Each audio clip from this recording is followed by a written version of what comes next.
முருகன் அருளோட உண்மையாக நடந்த ஒரு சம்பவத்தை பற்றி பார்க்கலாமா? திருச்செந்தூருக்கு பக்கத்தில் முத்து அப்படிங்கிற ஒரு இளைஞன் வாழ்ந்துட்டு வந்திருக்கான்.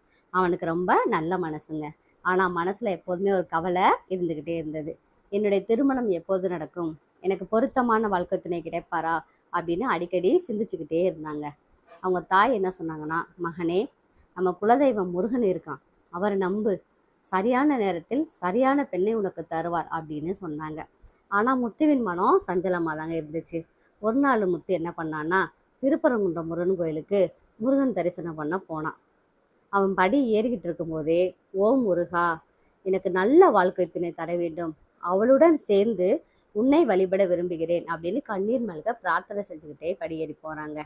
அந்த இரவு அவன் கனவுல முருக வராருங்க. முத்து, கவலைப்படாதே, உனக்கு உகந்தவள் அருகிலேயே இருக்கிறாள், நாளை உன் வீட்டுக்கு பக்கத்தில் அவள் வருவாள், அப்போ உனக்கு அடையாளம் தெரியும் அப்படின்னு சொல்லி முருகன் மறைஞ்சிறாருங்க. மறுநாள் முத்து வீட்டு பக்கத்தில் அவன் நடந்து போயிட்டு இருக்கான். அப்போது அவங்க உறவினர் வீடு வந்திருந்த ஒரு பெண்ணை கண்டான். அவள் எளிமையான உடை அணிந்திருந்தாள். ஆனால் முகத்தில் புன்னகை, கண்களில் கருணை.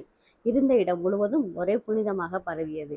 அந்த தருணத்தில் அவன் கனவில் முருகன் சொன்ன வார்த்தைகள் அவனுக்கு ஞாபகம் வருதுங்க. இதுவே உன் வாழ்க்கை துணை அப்படின்னு அவனோட மனசு சொல்லுதுங்க.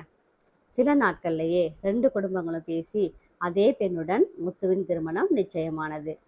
திருமண நாளில் அவன் மனம் நன்றியால் நிரம்பியது.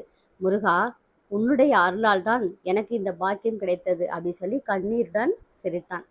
திருமண மண்டபத்தில் முத்துவும் அவன் மனைவியும் சேர்ந்து முருகனை வழிபட்டு தம் வாழ்வில் புதிய அத்தியாயத்தை தொடங்கினர்.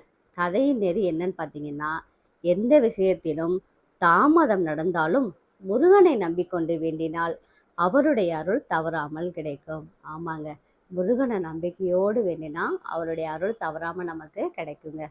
ஓம் சரவணபவா.